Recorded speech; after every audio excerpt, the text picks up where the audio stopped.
All right, guys. So this is inside of the actual software I use, and the actual name of the software, and I'll provide all this stuff is inside the resource center. You'll have links to everything that I'll be talking about. But anytime that you want to have a resource, it'll be inside of the resources library, and all this stuff will be inside there for you. All right. The name of the software is called Home Designer, and they have different levels. I think this particular one was the upgraded one from the basic because of I wanted certain features. And to be honest with you, it's been such a long time since I've ordered this, I forget exactly what that was. But I think my version was like around $100, which at the end of the day really isn't bad considering to what this can do and really help conceptualize. Had I had this software on some of my beginning projects, I would have made a lot more money. I would have had things been done quicker, and it really gives you the ability to conceptualize how things are going to look so you can make the appropriate decisions on here. And what I did, I went ahead of time and created all these different various views, and I'm going to walk you through that.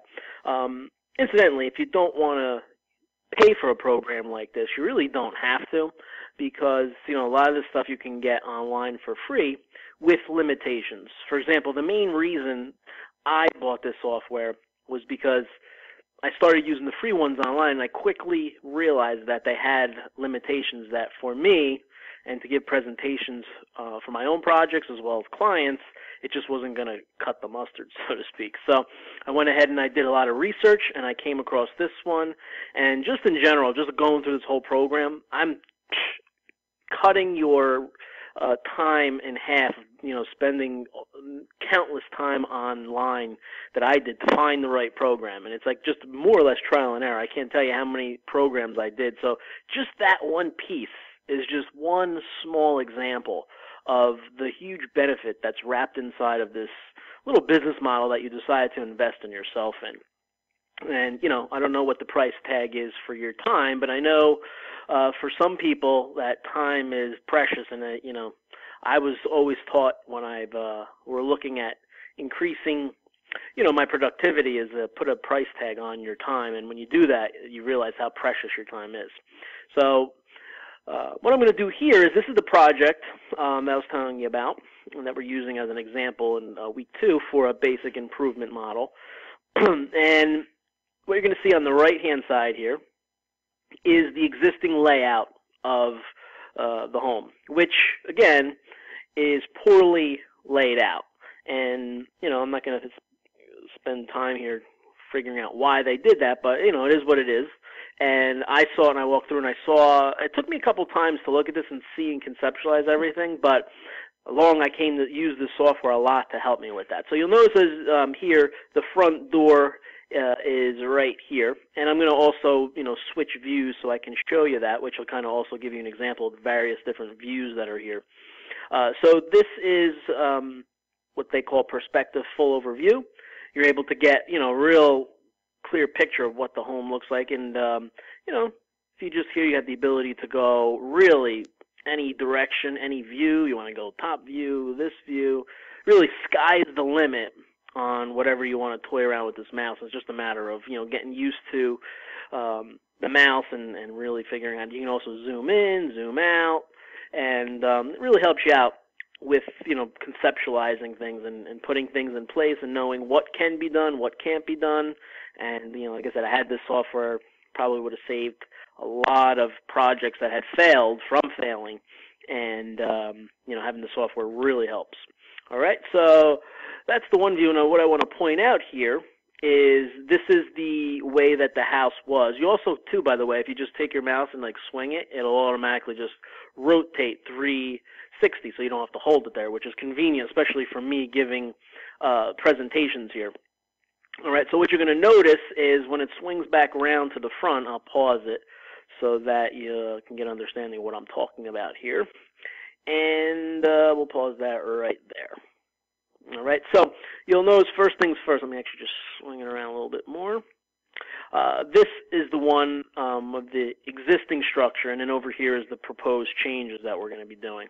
So notice first and foremost is the door is here, and we're moving it to over here. All right, and an even cooler view is what they call dollhouse, where it removes the roof, and now you have the ability to do all the things I just mentioned, swinging around, up, down, over, but now sort of in a dollhouse type of view.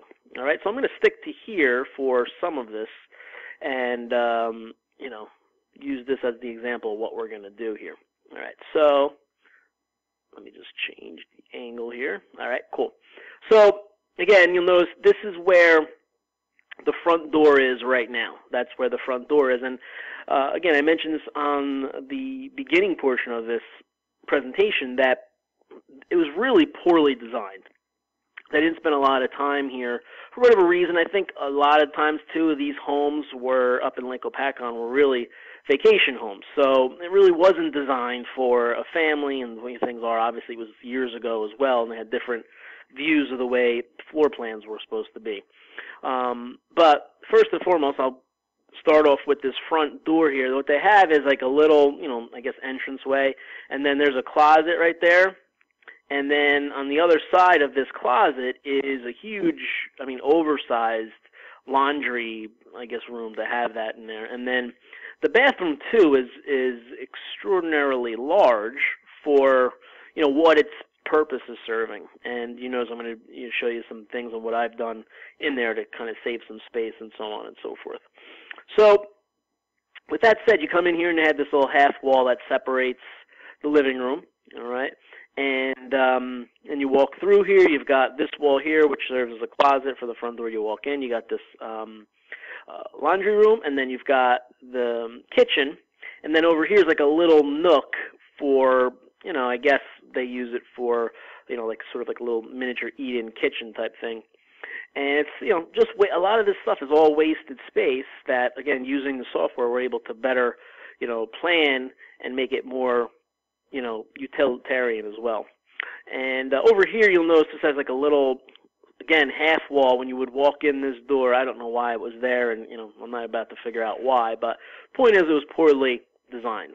So in the new plan, what we're doing here, and I was able to do this, by the way, with just looking at this, taking all the walls out, and just sitting there using my mind and figuring out what's a better way, what's a better plan, knowing the variables that I know that I shared with you in the beginning, knowing where the best use of spending your time is, in the kitchens, in the bathrooms. And in this particular case, this had a 3-bedroom septic. And we're going to get into a whole really detailed section on septic systems, so I'm not really going to go too much in depth with that.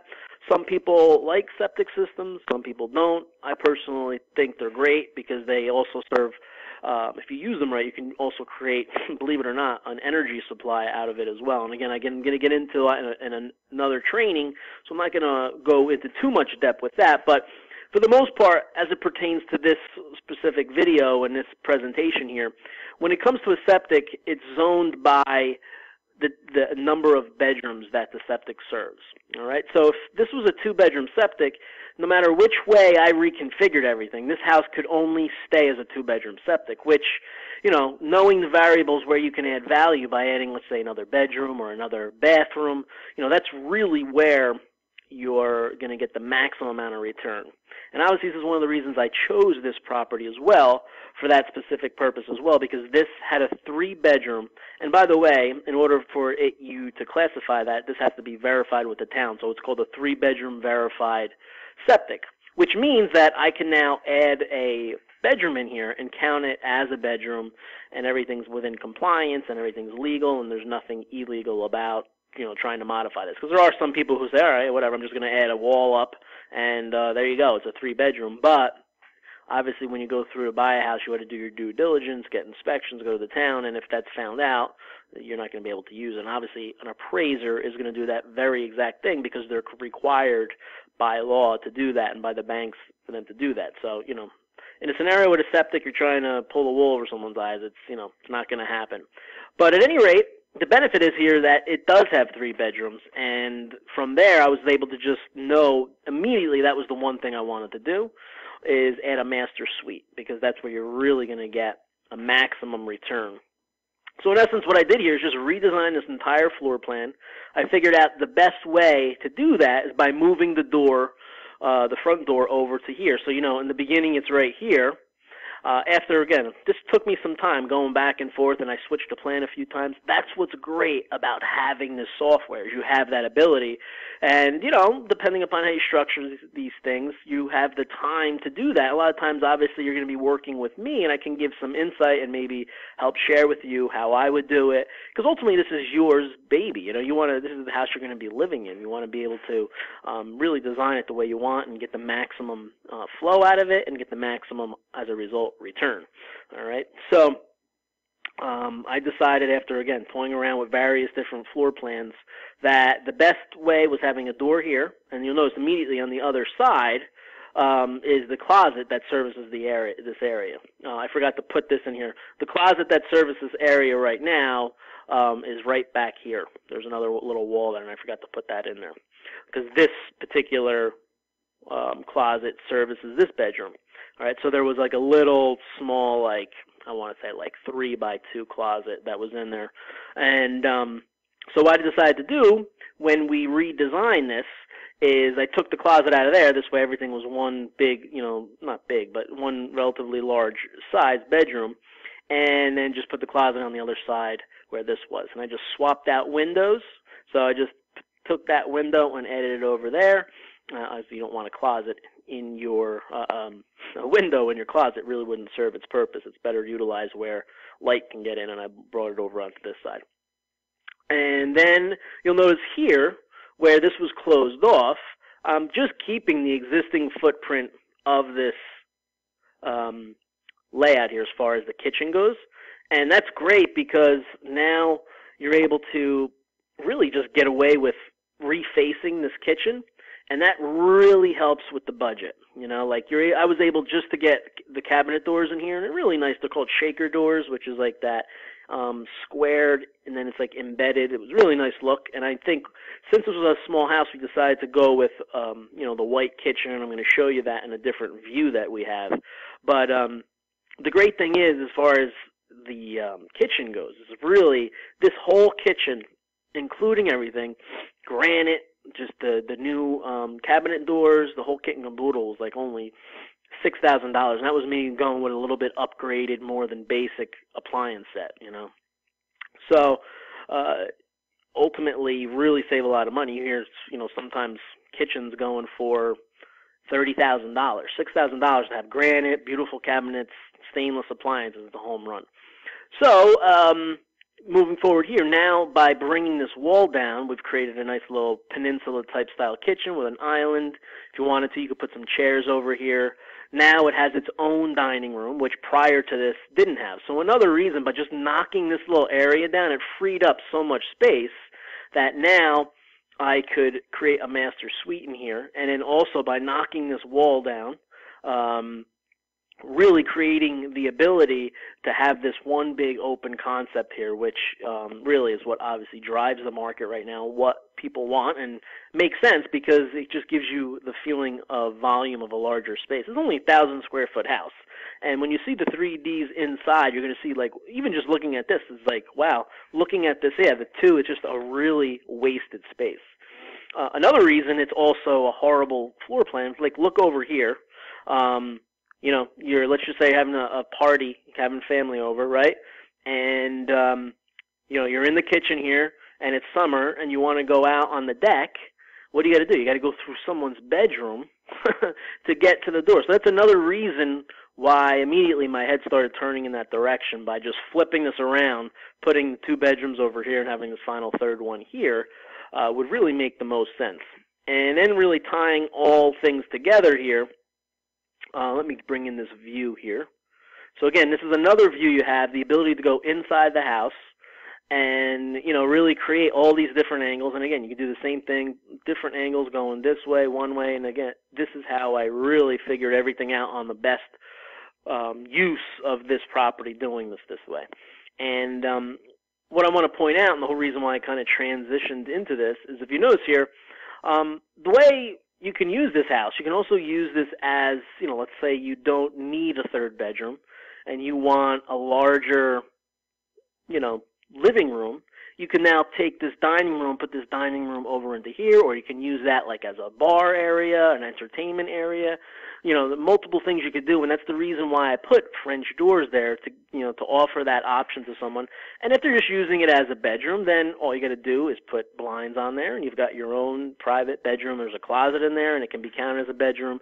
Just again, another way to leave multiple options on the table, because this particular property that we're doing this to sell it. We're fixing and selling. Obviously, we're going to do a fix and sell model, and we want to maximize the utility of a scenario like I just presented to you. And that all comes with experience, and that's why you're working with someone like myself, because I've done it before. As I mentioned from the day one when you started this journey trying to find out if I was too legit to quit.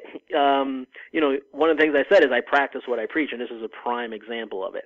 So ultimately, I think the way this was designed here was a home run, transferring it from where it was to what you now see in front of you. Now, again, this is the front entrance, right?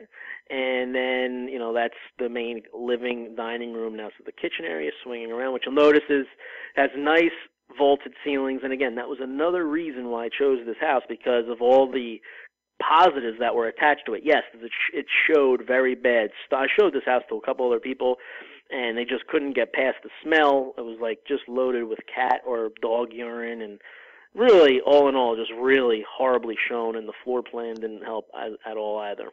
All right. So there you go, your 3D view. All right. And then what I'm going to do next is go into the next room down there and go into the hallway, which will be down here, and I'll go into the master suite. All right. So this is the master suite.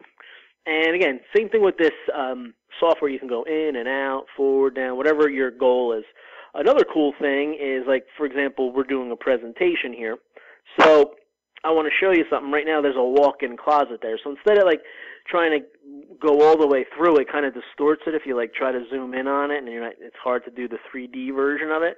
It's easier just to modify this existing wall. So, the existing tools, you go in there, you just click on that wall, and you click open.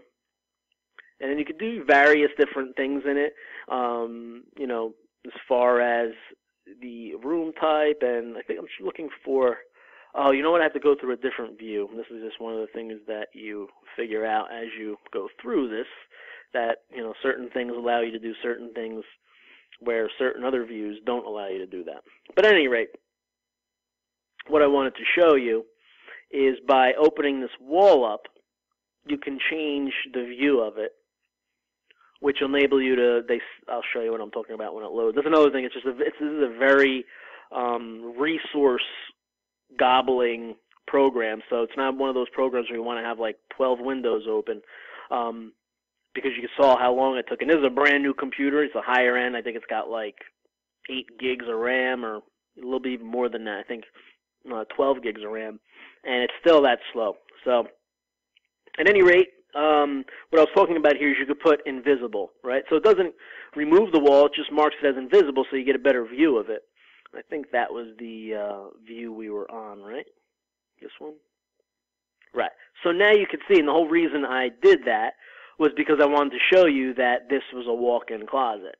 So what I did here, since there's already 2 existing windows, obviously I don't want to put that window in the closet because it's going to rob all the light of the room. So I just made this little notch out here. And there, when we probably go to sell this, we're going to stage this as like a little nook where you could have, like, not so much an office, but a little nook that you could maybe do like bills or something like that. And it's a cool little nook, and it keeps the light coming in, and it's just another resource little added there. But this is a nice size walk-in closet. And again, you notice you could change the different angles so you could see going around and everything. So all in all, a nice size. I think that's about 6 feet by, the length of the room, whatever that is, with that little notch in there. So all in all, a nice size. And then, just swing around here. And there, I'll do the same thing with that wall, which is where the master bathroom is. So that means I'm going to have to go back over to this view. And then I'll take this wall over here, and I'll do the same thing. I'll just open it up,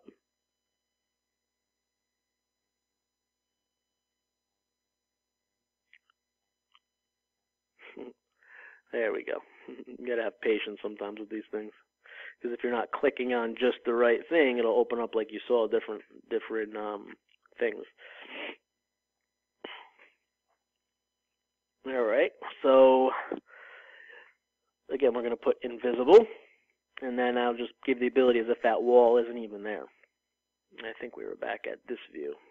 Right. So now, boom, you see what this looks like. And I was able, now, if you remember, let's go back to this, see if this brings us the view I wanted. This is the view.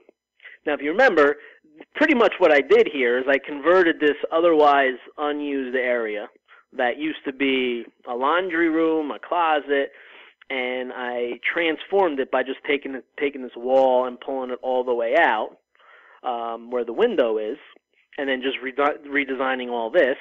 I was able to create a master bathroom. And so what you see here is exactly what I was talking about, where just by redesigning this room, I was able to, move the wall over, move the door over, make the entrance over here, and be able to get into space that was over here, able to get a full master suite, as well as a decent-sized little mud room here, where it has, stackable washer dryer, has a closet, and folding space, and plenty of storage inside of there.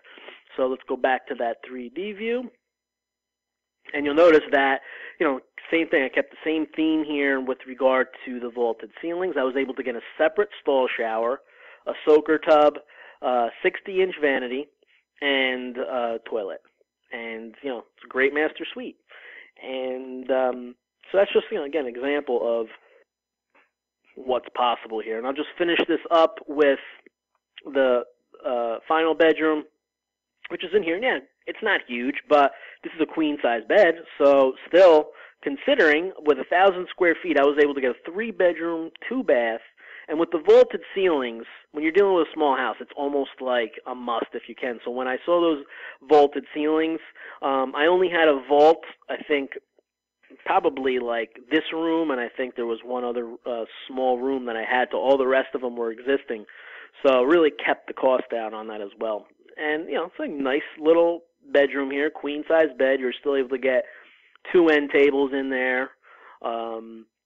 And, by designing it the way that I did with this little extra bump out here and everything, it really maximizes the square footage of this room, really gives the feel of a much larger space, especially combined with the vaulted ceilings. Now you got your little closet in there, which is, more than enough closet for a child. And, that's pretty much it. So, again, we'll use this as our little recap here, try to get the best view possible. And see pretty much everything come full circle in here, really massively transform the property, increase the value. So what we're going to do next is really show you what I was mentioning earlier, where I said the goal of this project is to create, between 75 to 100,000. I think I'm being conservative there. I think we might be able to squeeze out a little bit more, and we'll see. And if this video is done later and I'm able to show you the documentation of that, we're in the process of doing everything right now. So if I have proof of that by the time, or maybe I'll just update the video, either or, I'll show you proof of the closing statement and all that. But I personally think we're going to be able to sell this for a little bit higher and walk out with a little bit more than what I projected. But the point being is I'm going to bring you through the process that I'm going to go with through all my clients, so we figure out if this is a viable transaction, this makes sense or not, so we can, do something where we know we're going to have a positive return for our efforts. But so I'm going to do right now is kind of pull some of the comps that I use to analyze this and show you where I feel that number 75 to 100 is pretty on point, and if anything might be a little bit more than that. So I always try to be a little bit more conservative than more aggressive, and this is a prime example of that. All right. All right. So here we are. Just want to kind of reinforce sort of how we go about, determining if there's some value inside of a project before moving forward. So obviously on that agenda is determining the after improved value. So the way we do that is log right on to the members portion of the multiple listing. And by the way, again, just to reiterate, this is the same exact system that appraisers use when they go in and they're pulling comps for their appraisals that they do. So licensed appraisers have access to the same website, and that's how they create their reports, by using that. So that's why I always use this system versus some of the other ones that are out there, like, Zillow is really very flawed. So when people go on there, they go and they put information on there that is really, they get inaccurate information. So let's go in here and let me just get rid of this real quick. And we're going to go to a quick search, residential. All right, and obviously, again, we want to get as specific as possible to the subject property. So obviously, we want to go to the town. That one's in Jefferson, which is in Lake Opakon section. The only thing we want to search is sold, because that's really the best and only indicator to really determine what the value of a property is. So I take it a step further also, and since there's multiple zip codes inside of Jefferson, or towns, whatever you want to call it, I obviously narrow it down to that as well. All right, so this is the Lake Opakon section of Jefferson. And then I also want to choose the type of house. I want to just keep it to the branches. Now, in some cases you can't do this. In this particular situation you can. And to further narrow this down, I'm going to put a range in, because obviously I've done this search before and I know what comes up, and if I were just to put no variables inside of here, we'd have a list of 50 properties to go through, and the last thing I want to do is waste your time. So I'm just going to put a range of what I know homes in this area sell for in that range. All right, and then from there, what we're going to do is a search, and it comes up, as you can see, with 17 listings.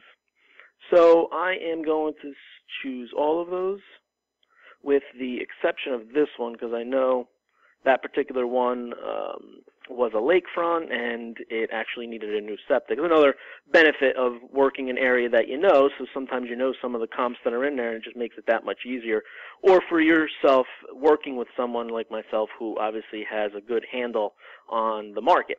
All right, so we're just going to do called a 2-up agent search.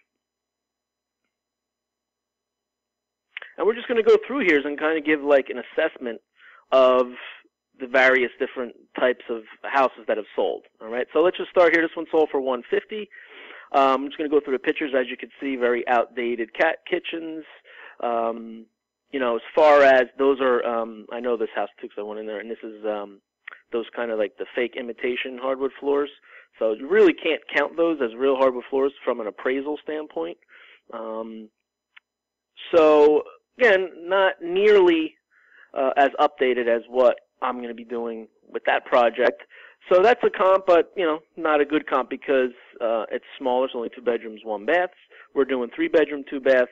But still, even though that kind of reinforces everything I said, $150,000, and we still even tackled and talked about the house in an updated state with 3 bedrooms, 2 baths. All right. This house is another 2 bedroom, 1 bath, 1 half bath, similar in square footage, not too far away. And this one was a 2 bedroom, 1 bath. I know this property as well. It was a foreclosure, similar to the style home that I was purchasing. And again, just to reiterate and reinforce what that means is that when you go through the foreclosure process, that's actual legal judicial process. Each state is different, and it also is dictated by the type of mortgage that's on there. But for all intents and purposes, if you were to be an investor and you were going to go to buy a home, you go to the county courthouse where you can buy, the foreclosures. The problem with that is that, number one, doing it in that fashion, you're not allowed to get home inspections, and you've got to come up with 20% down and have the rest of that money in 30 days. So it's not for the the starter. And I've been doing this a long time, and I kind of gravitate away from that, because of, especially if you're dealing with an area that has septic systems and stuff like that, really can cause problems not having the ability to get them inspected. So with that said, when you're dealing with a property that goes to foreclosure, that the first one you're competing against is the bank who has the mortgage on there. So they're going to bid up into the point of what they owe, because really that's legally all they're allowed to do. But a lot of times in this particular example, obviously the other investors didn't feel there was enough room for them to buy this, having those type of unknown variables with a well and a septic and that type of thing. So this wound up going back to the bank. So the bank takes this back, and exactly the same scenario with the property I'm buying. Now the bank owns it, and you're buying it from the bank. And the great news is with that, it's still, it's a bank foreclosure where the bank took it back, but now you're able to buy it in a scenario where you're able to get all your inspections, and it's a much more safer environment. You're able to structure the financing terms exactly the way you want. So all in all, a much better way. You're not going to get as good as a deal as you would if you were to buy it, at the auction, but still, considering all the other variables I just mentioned, still definitely some good properties to be had from that basis. And as like I said, they call it a REO, which is real estate owned, or a bank owned, but they pretty much mean the same thing. It was a foreclosure that was taken back at the auction by the bank. All right. So here's another one. This one sold for 170, or I should say 169. You should see it only sold in 11 days. And again, only a 2-bedroom, 1-bath, not as updated as ours, or I should say as the one that we're going to be doing. Pretty close in spec with regard to square footage and everything, but again, only 2 bedrooms, 1 bath. That one sold for 169. So this is again just reinforcing my theory that I'm going to be able to sell this one for upwards of 200,000 is what the goal is. And once we're done with the project, I'm going to update this video, and you'll have that. But for now, obviously, it's not done, so we don't have that data as of yet. Here's another one, 175 it sold for. Now, this one is 3 bedrooms, 2 baths, closer to the projected one, as far as what I think. This one has a relatively nice little view here. Not as updated though. Again, as you can see, this is a completely outdated kitchen. The flooring is not good. Now, this at least has the real hardwood floors, but they look like they probably need to be resurfaced to bring them back to new state. Again, outdated bathroom. Completely needs to be updated, and the same thing, no hardwood in the bedrooms. And again, those need to be updated as well. Other than that, it's very similar in size, square footage. So again, I think that a home of this size, 3 bedrooms, 2 baths, with all the upgrades we're going to be doing, I think we're going to be easily able to get close to the 200,000 mark, if not over that. Here's another one, 3 bedroom, 1 bath, sold for 165. Again, outdated, needs to be updated in the kitchen. Hardwood floors, they look like they appear to be in pretty good shape. All in all, though, the home, is a little bit outdated than the one that we're going to be projecting, and this one, it sold for 165,000. All right. Here's another one, 3 bedrooms, 2 baths. So similar. Still nowhere near as far as the level of upgrades that we're going to be doing in there with the granite, and these are your basic grade cabinets. No hardwood floors.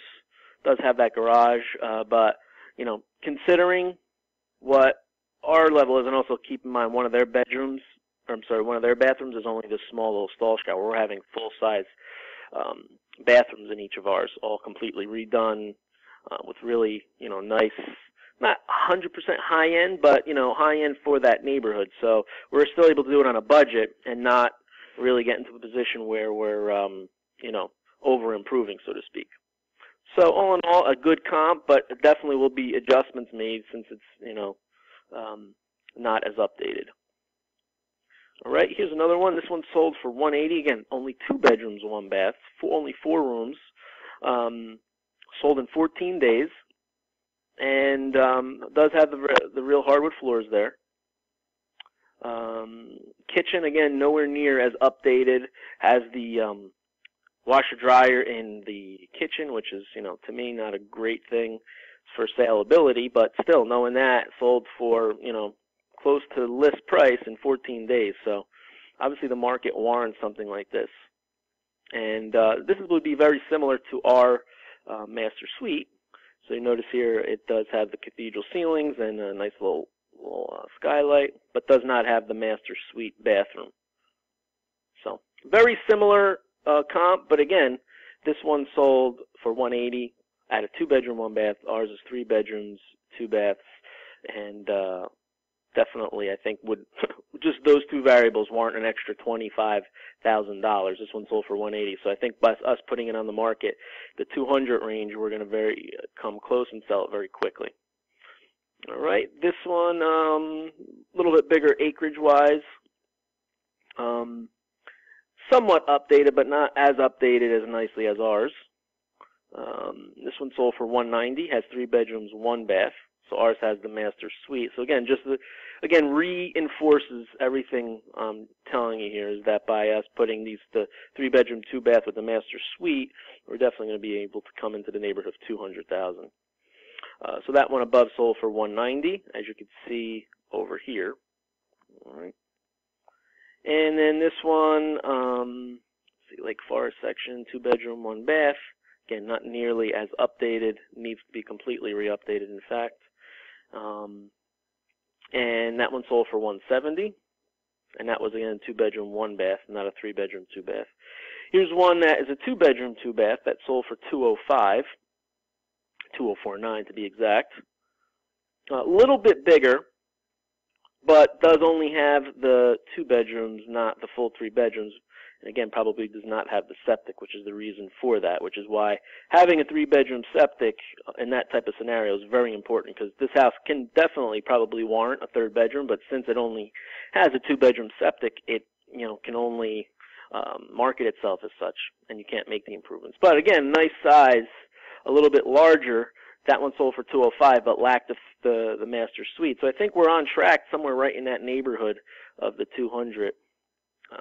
Here's another one sold for $202. Not a lot of pictures in it, but similar in size and square footage, and that's only a 2-bedroom, 1 bath, and sold for $202. Here's another one sold for $190.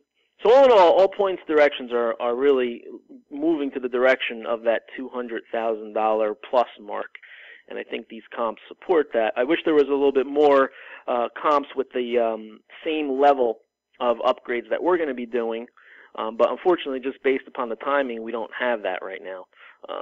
So here's another one. Just unfortunately doesn't give a lot of information on the inside as well.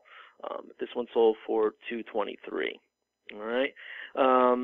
So I think that about gives us enough details on the various types of listings that are out there that definitely support the numbers that we said. Somewhere in the neighborhood of 200 is what the value, and that's what this home I think will definitely sell for. And so that about wraps this portion of the video up.